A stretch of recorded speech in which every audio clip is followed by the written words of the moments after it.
Welcome to today's deep dive. We are exploring a pretty massive technical leap in artificial intelligence today. Specifically, we're looking at the transition from AI models that just kind of sit passively in a browser window to autonomous agents that can actually take over your mouse, your keyboard, and the underlying operating system to do your job for you. Right. It's a fundamental shift in how we interact with machines. Exactly. And to guide this discussion, we're pulling from a stack of sources that outline the current state-of-the-art in generative AI. We are anchoring this heavily on a groundbreaking 2024 research paper titled OS Copilot Towards Generalist Computer Agents with Self-Improvement. Which is just a fascinating piece of research. It really is. It's a collaboration from researchers at the Shanghai AI Lab, East China Normal University, Princeton, and the University of Hong Kong. And, we've all seen the sci-fi versions of this concept, something like Iron Man's Jarvis, just seamlessly managing an entire digital ecosystem. Yeah, but practical implementations up to this point have mostly just been basic voice assistants, setting alarms, or telling you the weather. Right? But today, we are looking at a new AI agent born from this research named Friday. And Friday introduces a framework for an agent that essentially teaches itself how to use your computer. Okay, let's unpack this. The transition from a confined chat interface to a fully autonomous operating system agent it represents a massive paradigm shift in architecture. Up until this paper, the vast majority of digital agents have been inherently narrow. Narrow meaning they only do one thing well. Exactly. They function incredibly well, but only within highly sanitized, isolated environments. You see agents engineered exclusively for web scraping or restricted to just executing code inside a specific command line terminal. Or even playing a specific game. Right, like reinforcement learning models trained entirely to navigate a closed-loop video game like Minecraft. The bottleneck has always been that the moment an agent is forced to step outside its predefined sandbox, its logic pathways just break down completely. Which totally makes sense when you consider the architecture of a modern operating system like macOS or Linux.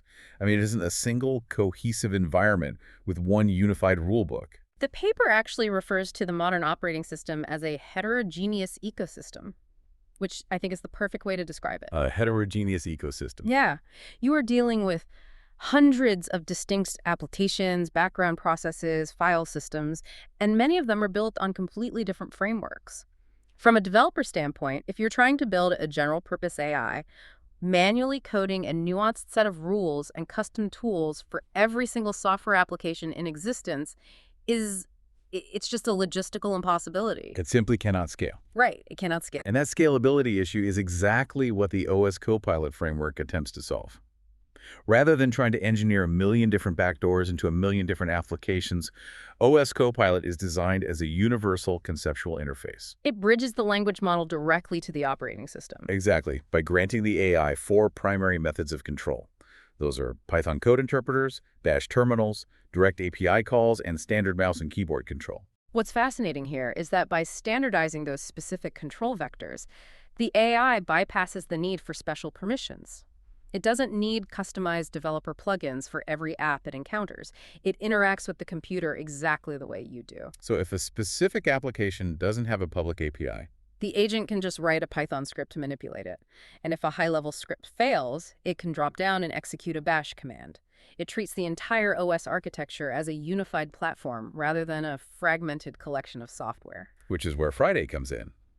The researchers put this framework to the test by building a specific agent they named Friday, which stands for Fully Responsive Intelligence, devoted to assisting you. A very obvious nod to the Marvel Universe and Tony Stark's Jarvis replacement. Naturally.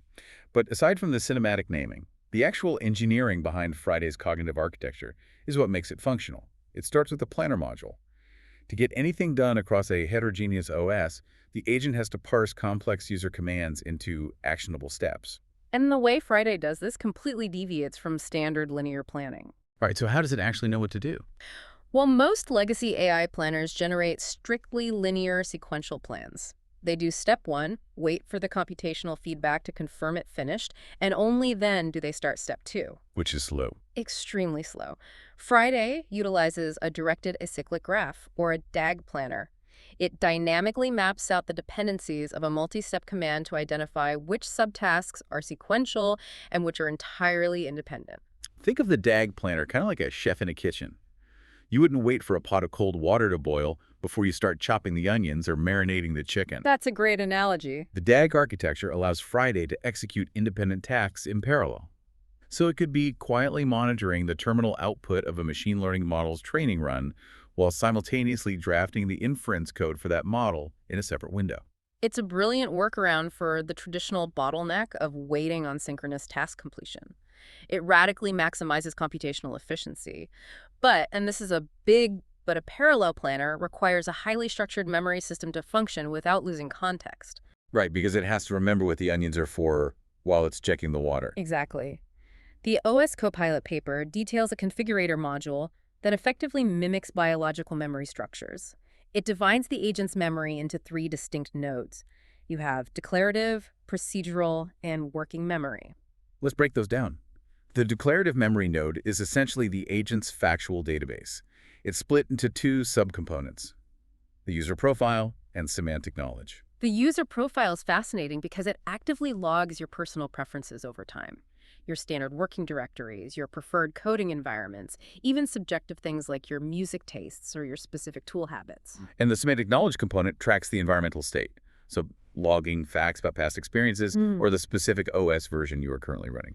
Then you have the procedural memory, which is arguably the engine of the entire autonomous system. In human cognition, procedural memory stores motor skills and learned actions. For Friday, procedural memory functions as its tool repository.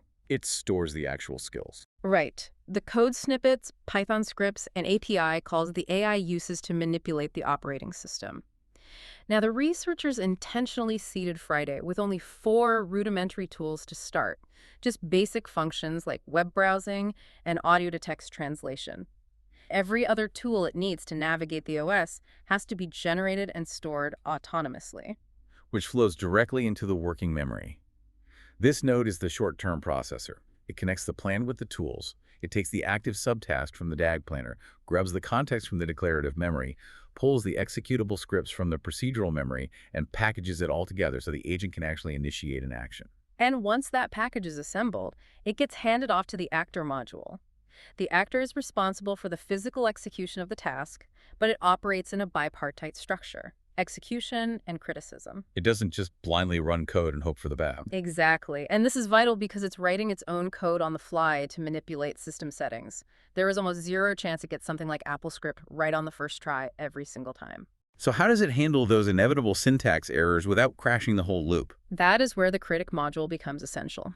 After the executor runs a newly generated script, let's say it writes a script to toggle your Mac's system appearance to dark mode, the critic evaluates the post-execution environmental state to verify if the GUI actually shifted to dark mode.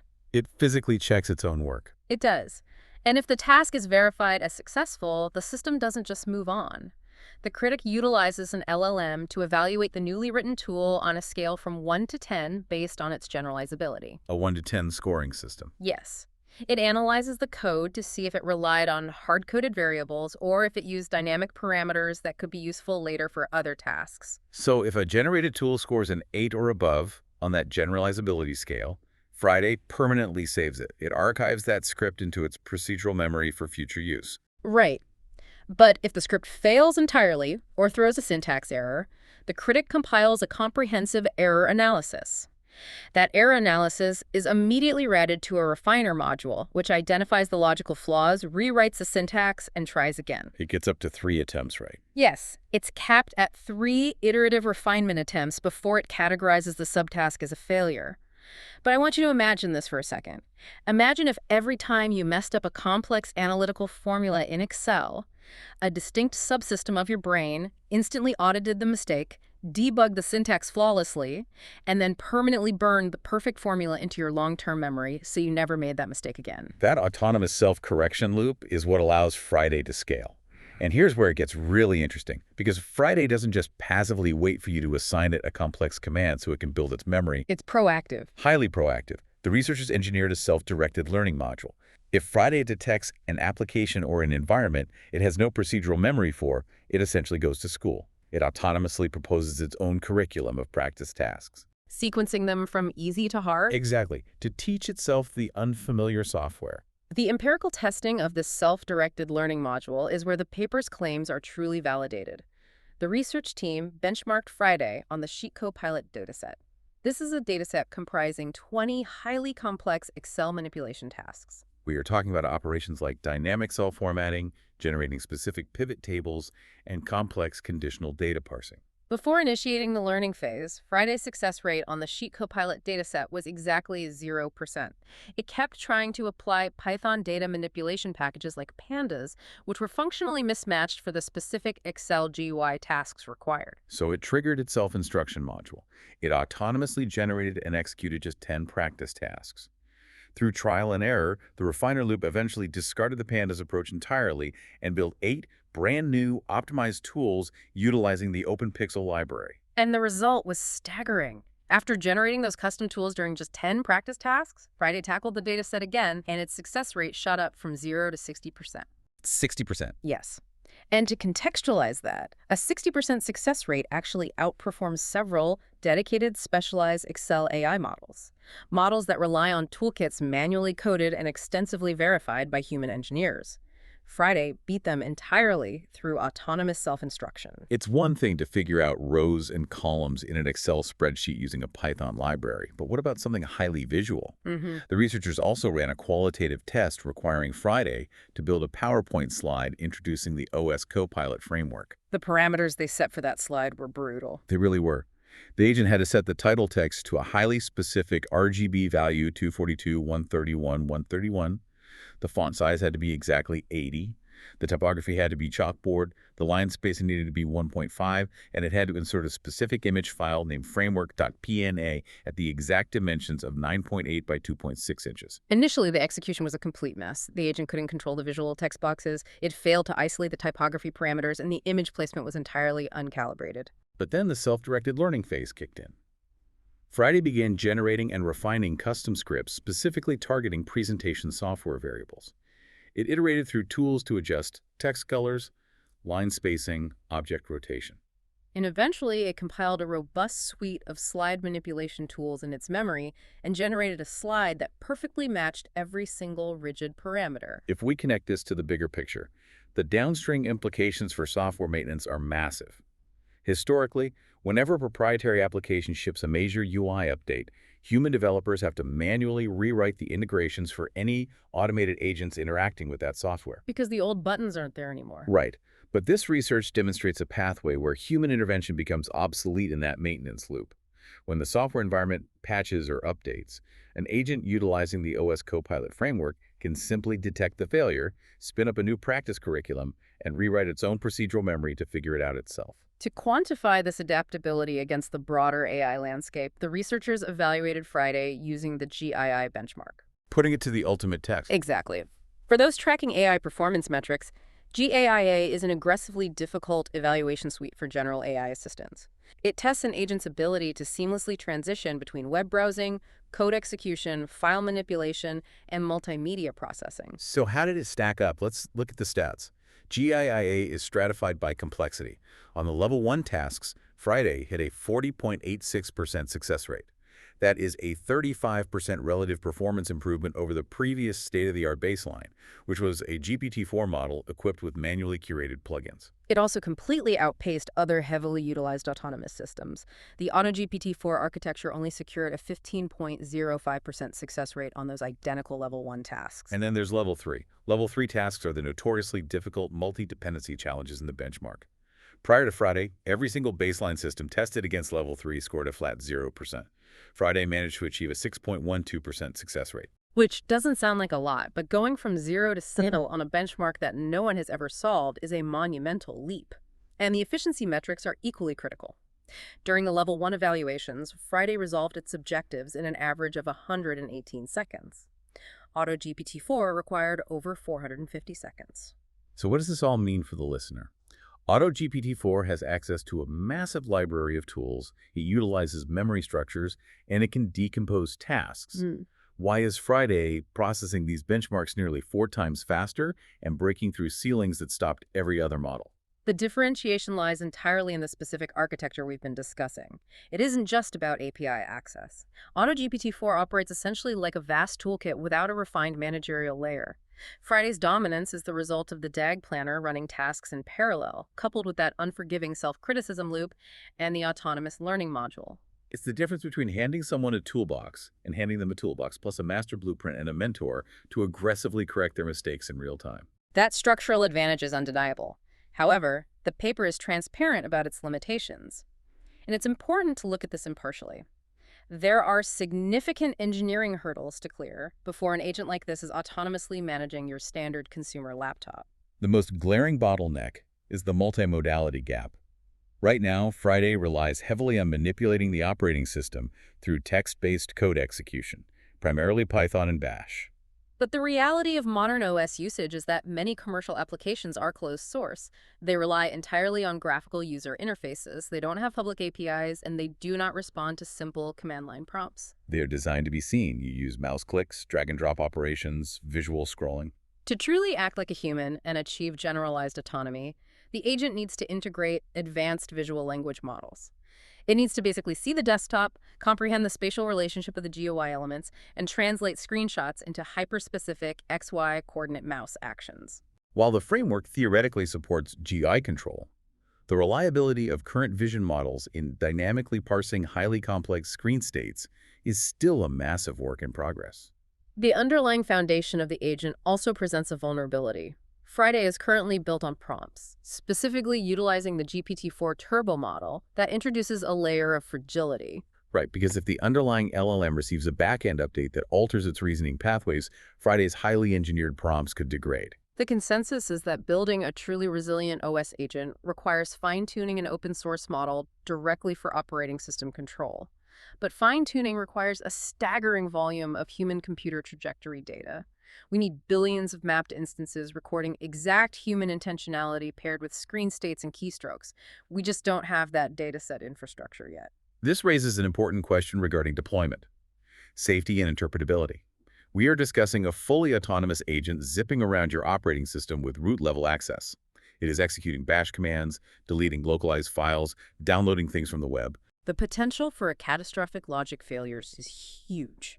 Imagine an agent misinterprets a command and executes a recursive deletion script across a critical business database, or accidentally downloads malware. The researchers emphasize that safety alignment and human-computer interaction is drastically understudied. We focus heavily on ensuring chat models don't output harmful text, but validating the safety of an agent that exerts physical control over a localized environment is fundamentally different. An OS agent requires absolute interpretability. A user must be able to audit the DAG planner's intended actions before execution occurs. The evaluation mechanics themselves are currently flawed.